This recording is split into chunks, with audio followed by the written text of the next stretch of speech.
Bien, donc cet exemple illustratif montre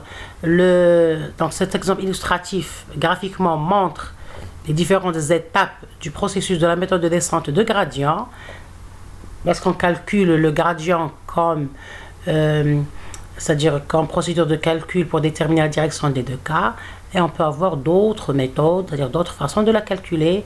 C'est pour ça les méthodes de descente, il y a plusieurs versions différentes. Donc, bien, maintenant,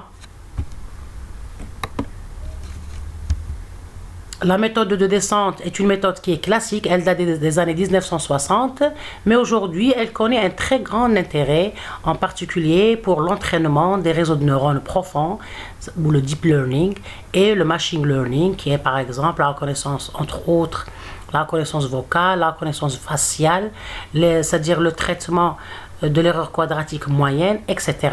Donc, c'est-à-dire on aura comme fonction coût l'erreur quadratique moyenne. Donc, c'est une méthode très intéressante, très pratique, et on pourrait exploiter des procédures ou bien des concepts mathématiques pour améliorer l'algorithme de résolution. Bien sûr, en l'adaptant aux données de notre problème, c'est-à-dire dans notre problème qu'on traite. Donc, elle permet aussi de réviser des approches statistiques existantes comme la régression linéaire. Donc, c'est une méthode très importante. C'est pour cela que je vais par la suite vous préparer c'est-à-dire des vidéos pour expliquer en détail le principe de l'algorithme et comment on calcule le D2K et le SK, c'est-à-dire le pas de déplacement. Donc, dans la littérature, on peut le nommer SK, alpha K, bêta K. Donc, selon les références, il peut avoir plusieurs nominations. Mais c'est toujours un pas de déplacement qui valide, c'est-à-dire qui rentre dans c'est-à-dire la détermination de la nouvelle solution. Donc la nouvelle solution xk plus 1, l'itération k plus 1 est égale à xk, c'est-à-dire le point de l'itération k plus sk fois d2k. Ok? Donc, je vais vous donner en détail cette méthode de descente de gradient, et on va voir un exemple illustratif pour voir les différents calculs des dérivés. Et puis, c'est toujours important de bien comprendre le principe de l'algorithme.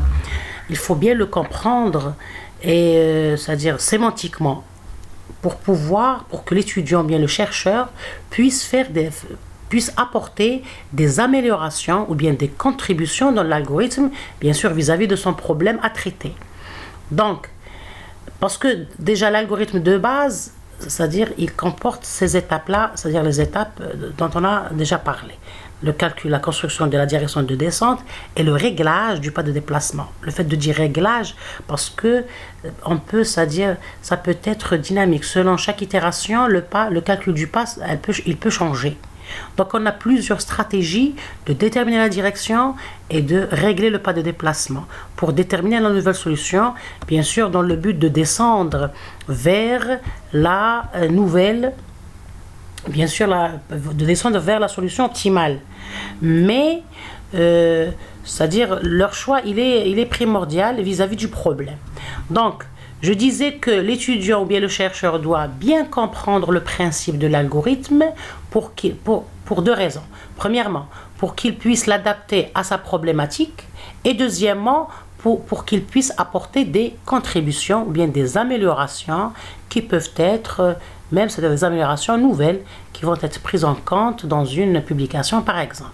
Donc, je vais vous préparer cette vidéo pour expliquer le principe de la méthode de gradient de descente, et on va essayer de l'implémenter avec un langage de programmation. Entre autres, je préfère l'implémenter en Python parce que c'est un langage qui est très utilisé en deep learning et en machine learning, et aussi pour voir les structures de données adaptées à cet algorithme ou bien aux données de l'algorithme.